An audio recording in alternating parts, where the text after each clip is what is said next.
Welcome to another adventure in tarot card deck comparing. We are looking at the Rider-Waite deck, the Osho Zen Tarot deck, and the very new Sacred Chi Tarot that has just recently been released. These decks have a lot in common. They work beautifully together, and the card artwork illustrates very different dimensions and aspects to each of the cards as expressed in the art.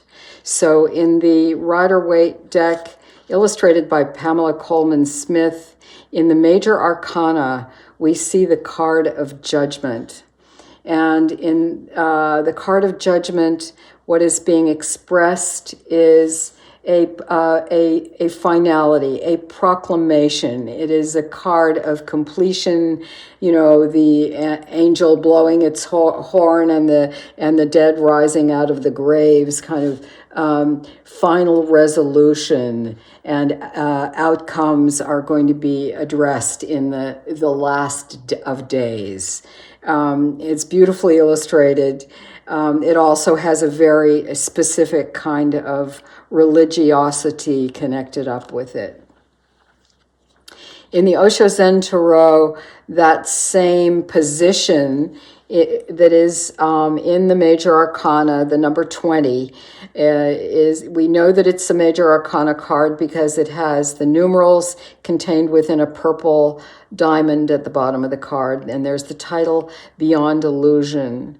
In this deck, the card of Beyond Illusion is showing us a butterfly, which is very symbolic of the outer world constantly moving and changing, morphing from one phase to another. The butterfly traditionally around the world represents that sort of ephemeral nature of life. Deeper than that is a Buddha face, which is meditative with the attention turned inward.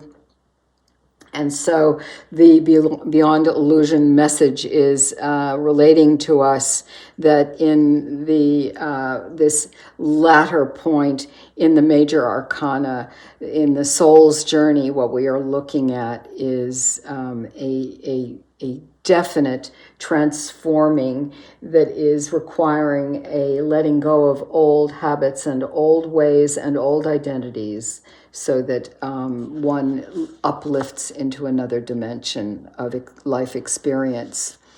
In the Sacred Chi Tarot, we also have, look, we've got wings, and we've got wings.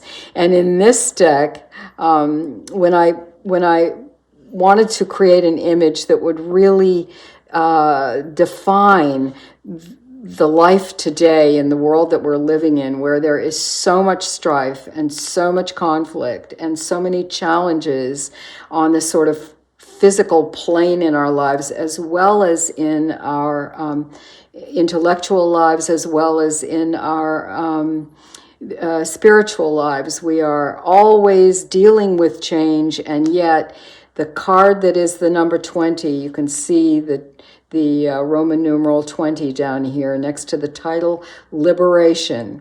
What it is telling us is very specifically, it is time for any habits that have kept us limited and confined to finally be released. And in some cases that can be dealing with physical challenges whereby there has been limitation. Even in a broader sense, it can be the body transforming into some other way of manifesting. Some people see this card based on how it's always been related in the Rider-Waite as being connected up with resurrection after death. In the Sacred Chi Tarot, it is not so much addressing death as it's addressing sweeping change that is both fundamental and absolute, that is profound. The symbol of this winged heart is an ancient symbol. It comes from the Sufi tradition, that is the heart uplifted. It is liberated. The heart rises above, and is expansive and is able to become more conscious in its flight toward greater wisdom, greater consciousness, and greater ability to be able to observe from a place of overview rather than being mired in the darkness and the turmoil that has been pervasive in the world.